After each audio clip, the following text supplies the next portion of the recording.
You ever wake up one morning thinking it's just another day, and then your world gets flipped upside down before you've even had your coffee? Well, strap in, Reddit, because that's how this mess kicked off. I'm Brandon. No. Not the happily married Brandon with the white picket fence and the wife who adores him. That guy got tossed out the window the second I overheard Helen, my wife of 8 years, giggling on the phone with her friend Angela. Now Angela's this high-powered marketing exec, always dressed to kill and with a laugh that could curdle milk. She's the type that considers marriage a game and fidelity a suggestion. I never liked her, but Helen? She practically worshipped the ground Angela strutted on.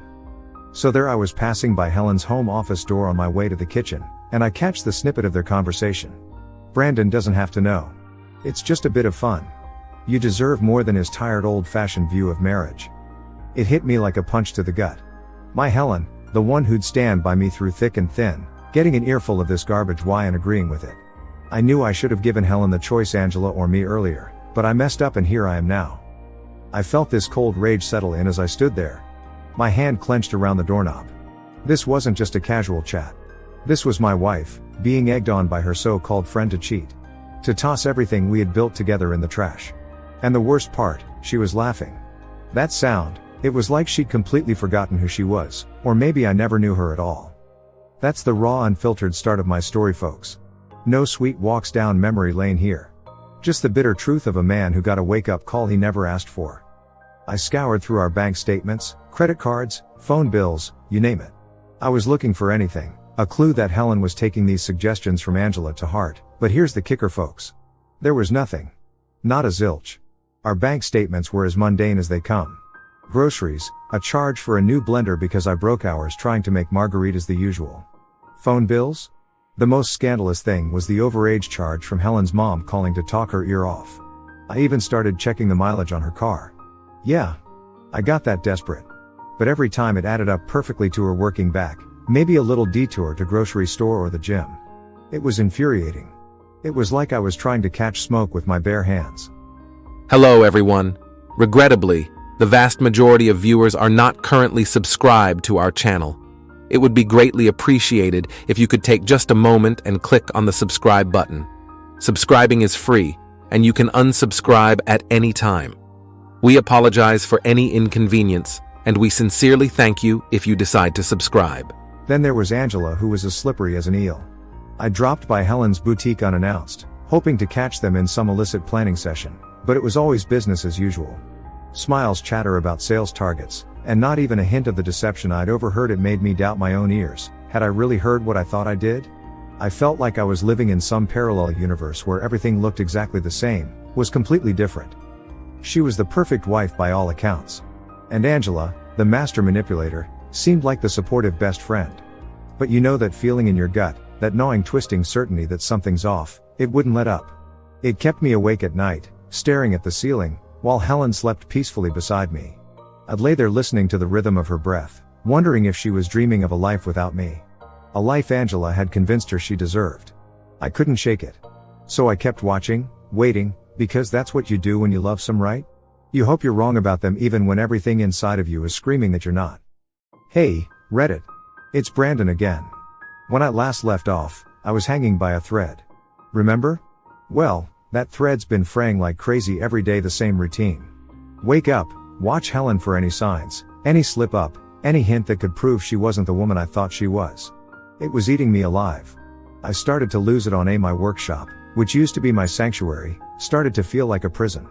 I'd stare at a block of wood for hours, chisel in hand, and the patterns I'd usually coax out of the grain just wouldn't come. My clients started asking questions. Is everything all right, Brandon? They'd say, this doesn't look like your best work, and they were right. It wasn't. My buddies would call ready for a round of beers and some pool, and I'd just ignore the calls. I couldn't face them, couldn't pretend everything was fine while my marriage was dangling over the edge of cliff. I was the guy who had it all together, but now I was the guy spying on his wife, doubting her every move and losing sleep over a conversation that might have meant nothing or everything. I remember one night, I got up while Helen was still sleeping. I just sat there in the dark watching the rise and fall of her chest, listening to her breathing. She looked so peaceful, so innocent. I wanted to wake her up, to demand the truth, to end this torment. But I couldn't. I didn't have proof. Just this gnawing suspicion that kept whispering in my ear, she's lying to you. My world narrowed it down to this singular focus: find the truth. It wasn't just about whether she was cheating anymore. It was about whether I could trust my own judgment. If I was wrong about her, what else was I wrong about? Myself, my friends, my whole damn life. The isolation was the worst part. It's like I built this wall around myself brick by brick with every doubt and every unanswered question. I stopped going to family barbecues, dodged my mom's Sunday dinners, and became a ghost to my own siblings. I was so deep in my own head.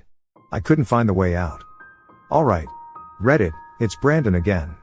My story hit a really tough spot. I decided it was time to ask Helen what was going on. I couldn't keep wondering and feeling bad all the time. I came in from working on some furniture in the garage, and there was Helen sitting on the sofa with her phone. I took a deep breath and told her we needed to talk. I was really calm, even though inside, I felt like a storm was raging. We sat down and I told her straight up about the phone call I overheard with Angela, about how I couldn't sleep and about all the times I tried to find out if she was seeing someone else behind my back. I asked her, "Is there someone else, Helen?" She said, "No. She wasn't seeing anyone else." She cried and said that Angela was just making a bad joke and that I got it all wrong. She wanted me to believe her. She reached out to me, but I just couldn't. I couldn't hold her hand or make her feel better. I really wanted to believe her, guys. She's my wife Helen, who I've loved for so long, but I just couldn't get Angela's words out of my head. We went to bed that night, but didn't talk. We didn't kiss goodnight or say I love you like we usually do. She was crying quietly, and I just lay there looking up at the ceiling, wondering if I even wanted to know the truth, or if it was better not to know. Out of the blue, I got help from someone I never expected to get involved. I was in my shop focusing on a piece of wood that was supposed to become someone's rocking chair, trying to find some peace in the familiar shavings and sawdust. That's when Jeff walked in. Now Jeff is someone I'd call an acquaintance, good for small talk, knows a lot about a lot, and always has a way of popping in when you least expect it. He had this serious look on his face, which wasn't like him at all. He asked if we could step into the back room for a chat away from the prying eyes of the storefront. So there we were, surrounded by the skeletons of half-finished furniture, and he starts telling me the story. Turns out Jeff's sister works at the hotel where Angela and Helen have been holding these so-called business meetings. And she's seen Helen there too, but she was never alone. Always with this one guy, always cozy, like they were more than just friends. Jeff said his sister kept it to herself because she didn't want to cause any trouble without being sure of what was happening. I felt like I was in a bad dream. All this time, I had this feeling, but no proof. And here was Jeff, handing me the last piece I needed. My head was spinning, but there was also this sense of relief. Finally, I had something solid. Jeff must have seen the emotions on my face because he put a hand on shoulder and said he was sorry to be the bearer of bad news, but thought I had the right to know. He said he'd be there if I needed anything. Which was the last thing I expected to hear from him. So there I was with this information that felt like a heavy brick in my hands. It was the key to everything that had been hidden from me, and now I had a decision to make about what to do next. Okay. Reddit, it's Brandon. After finding out the truth, I had to decide what to do. I didn't want to just lash out. I wanted to be smart about it. To do something that really mattered. First things first, I got my evidence together and talked to a lawyer. I wanted to know where I stood legally. The lawyer said the evidence was good. If it came down to it, I could take Helen to court, but this wasn't just about legal stuff. I wanted Helen and Angela to understand the consequences of their actions. For Angela, I knew I had to be subtle. She worked at this fancy marketing they have a reputation to uphold. So I sent a carefully worded letter to her boss, suggesting they look into Angela's behavior outside of work. I kept it anonymous and stuck to the facts. Next, I focused on Helen. I waited until she was out, then I took my most important things and left the house. I didn't make a scene. I just left and went to stay with my brother. I needed some space to clear my head. I turned off my phone and stayed off social media. I just needed a break from everything. She called, she texted, but I wasn't ready to talk to her. Not after all this. That was how I handled it. Quietly, but in a way that let them both know I was serious. It's not over yet, though. There's still more to come in this whole mess. Stay with me. So I laid out my cards, did what I had to do, and stepped back to watch the fallout. It's been a wild ride, and here's how it all went down after the dust started to settle. I heard through the grapevine what happened with Angela. That letter I sent, it did the trick. Her bosses took a closer look at her, and let's just say they didn't like what they saw. Last I heard, she was put on leave and had to scramble to keep her job. I guess her coworkers started seeing a different side of her, the one I'd been warning them about. Then there's Helen. After I left that evidence on the kitchen table and moved out, Things for her got real. She came home to an empty house and a whole lot of truth staring back at her. She tried calling me, leaving voicemails, sending texts, apologies, excuses, promises to change. I couldn't just forget everything and go back. Too much had happened. I needed time to think, to be away from all the drama. Found out light, things just weren't the same. It was tough on her. That much was clear, but it was the bed she made. Now let's talk about me for a second. I did a lot of thinking, a lot of solo drives, a lot of staring at the ocean. I wondered if I went too far, if maybe I should have handled things differently. But then I remembered that feeling, that cold pit in my stomach when I first suspected something was wrong, and I knew I couldn't have just let it slide. I don't take joy in what happened to Angela or Helen. It's not about that.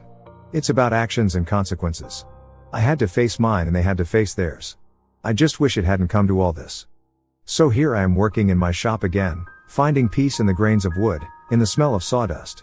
I'm picking up the pieces, but it's a slow process. Every day is a little better, a little clearer. I'm starting to feel like myself again, but there's still a ways to go. That's the aftermath. Reddit. It's messy. It's sad, but it's real. This whole saga, it's taught me a lot about trust, about forgiveness, and about moving on. Thanks everyone for listening. It would mean the world to me if you would subscribe to the channel. Thanks, and have a great rest of your day or night. Thank you for tuning in to Audio Tales AI.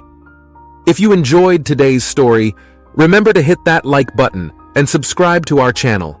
Your support keeps these stories coming. Until next time, remember, love, trust, and understanding are the foundation of a great relationship. But betrayal, lust, and deception make for the best YouTube videos.